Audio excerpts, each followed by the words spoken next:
Hello, my name is Russell Myers. Welcome to Issues Unite. I've said before that, there are people that are telling me, give Biden a chance, he's got to get settled into office and all this stuff. But here's the point here.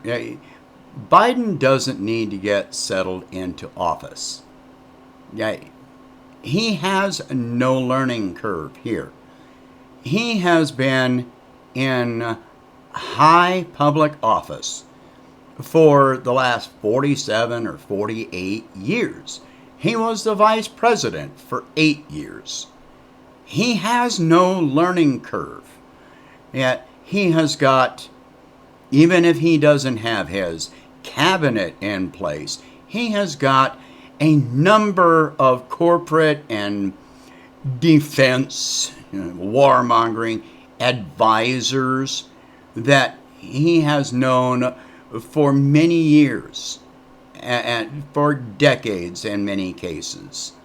These are the people telling him, what to do. If he wants to get something done, he either knows how to do it or he's got people that he can turn to and ask for advice on how to do it. He can pick up the phone and call Obama. He can pick up the phone and call Hillary. He can pick up the phone and call George W. Bush. He's got resources that you cannot even imagine. So he knows what he is doing. This is all intentional. So when we talk about, he's doing this, to get your approval rating, well, that is nothing but marketing. This is marketing. It's diversion. It's distraction. It is meant to put this right up in front of you. So you're looking at this. The media is going to cover it with fawning, coverage and talking points so that you are not paying attention to what he is not doing. All right, he talks about wanting to put people back to work.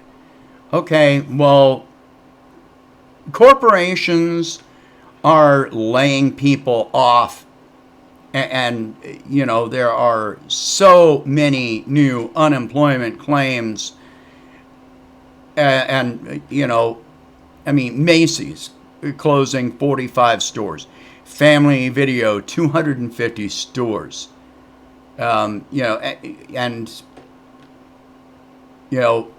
you've got Disney laying people off. You've got oil companies laying people off.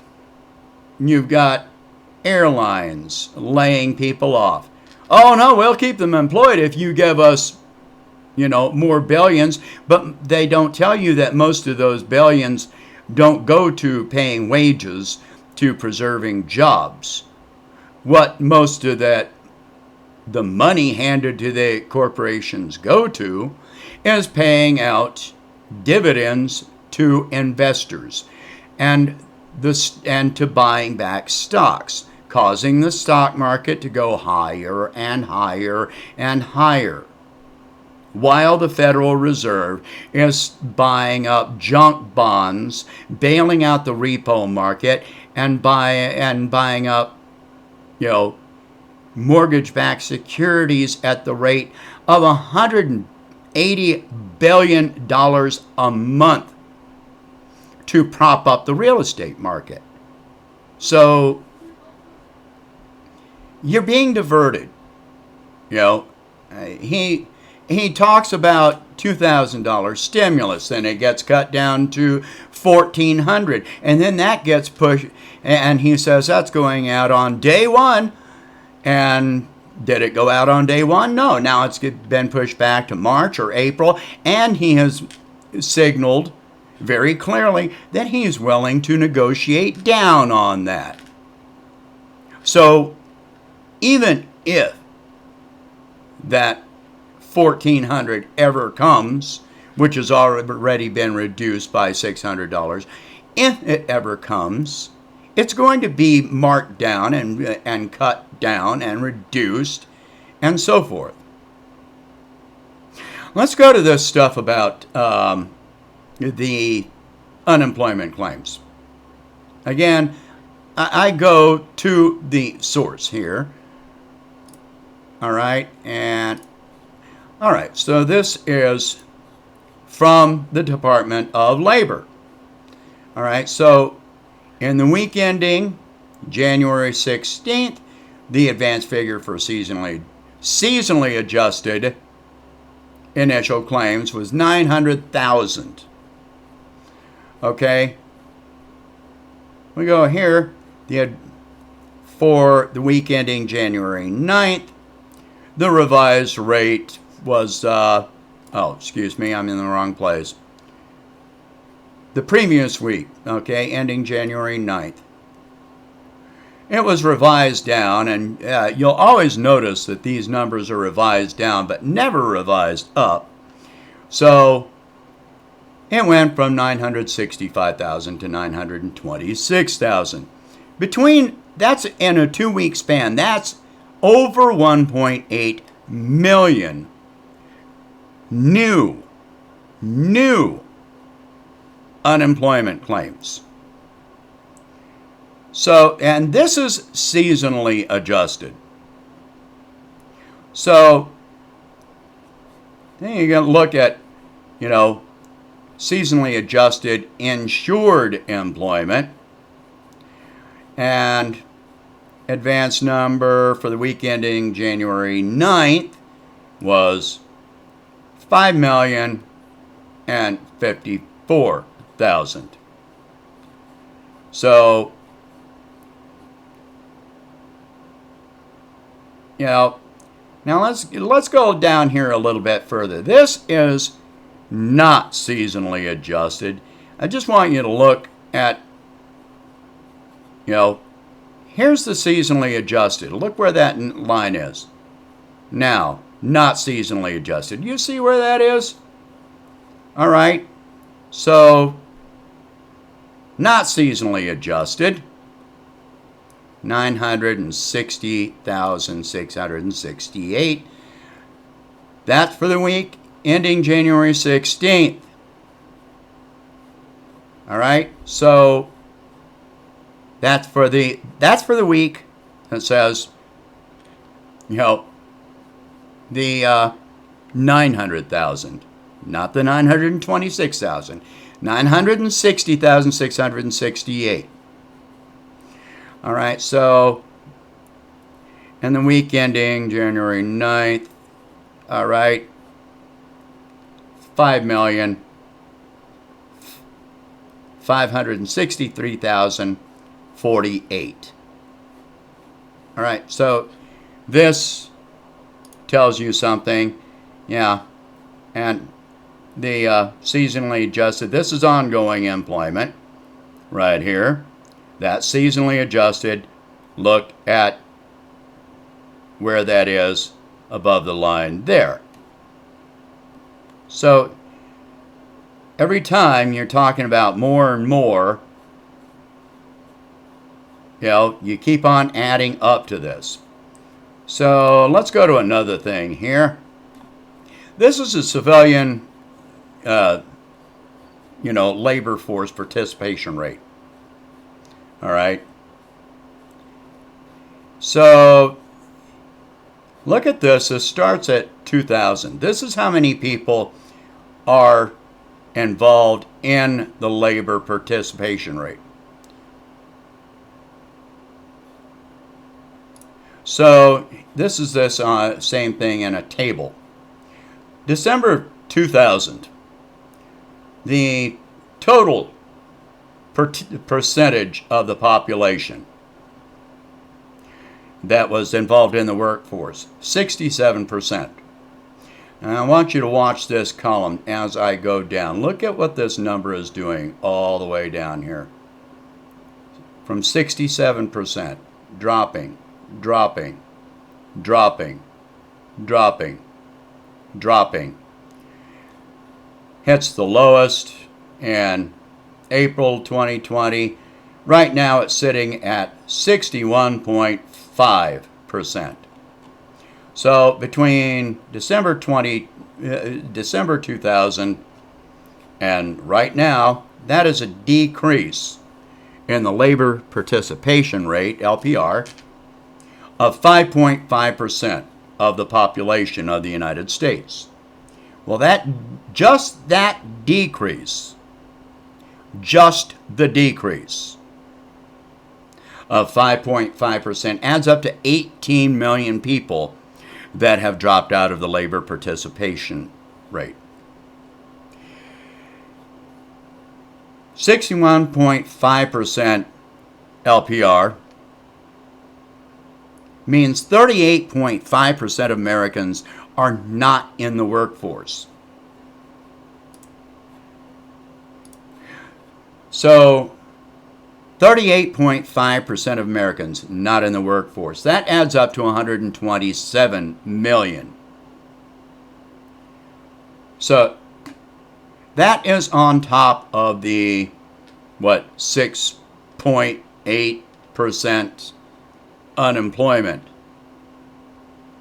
So you add 38.5% not in the labor participation pool to another 6.7, 6.8%. And what is that? 45. That's about 45% of Americans either, for one reason or another, not working. 45%. All right, so if he really wanted to put people back to work, pandemic or no pandemic, okay? Here's what I haven't heard. How about, he's got a picture of FDR up on his wall. Why isn't he creating federal jobs for these people? Yep. That's what FDR actually did to put people back to work. How about, have you heard him mention an infrastructure bill? To fix our highways and our roads, for public works projects, how about for medical care during a pandemic? Those could be federal jobs. How about more jobs for schools, education? You want to put kids back in school, you want to do it safely, okay. Create smaller classes so that the infection risk is much lower. 5 to 8 children per classroom. All right, how about that? It would also create jobs for construction to devise classrooms. Use some of these empty buildings, shopping malls, businesses, and so forth. Use this stuff. We've got the resources to do it, but we're not doing it. And there's no suggestion of doing it. But we're going to talk about fawning over, allowing transgender people back in the military, which again, I'm for, but again, you're promoting warfare again. How about we reduce the need for military so we're not spending money on the military instead of sending more troops into Syria and Iraq? How about we reduce the Pentagon's budget? Cut that money out. How many military decisions have been made We've got thousands of National Guardsmen that are going to remain in Washington, D.C. for an indefinite period of time. So yeah, the other day I said this was not martial law. Well, now we're approaching it. But we're not going to talk about that, are we?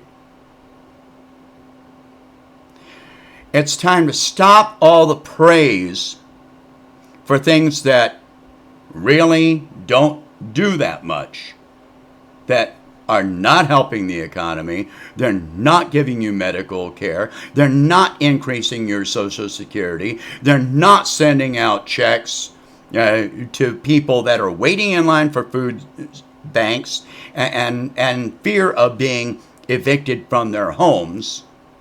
And we're kicking the can down the road so that eventually the moratoriums will end and millions of people will be out on the street at some point. But we're not even talking about that. We're talking about, impeaching Trump. Trump is still what? Front and center. Biden is reversing Trump executive orders. But what is he doing for you? Stop being distracted. Stop saying that, he has a learning curve. If you're saying that we need to give him a chance to settle in, the only ones that have a learning curve on this are the people that are saying that we need to give him time. He's had 48 years of time in the government. He knows what he's doing. Now you need to wake up to what he is doing. Share this video. Talk about these subjects. All right? If you can, please donate $1 a month to help expand the channel, and I will see you in the next one.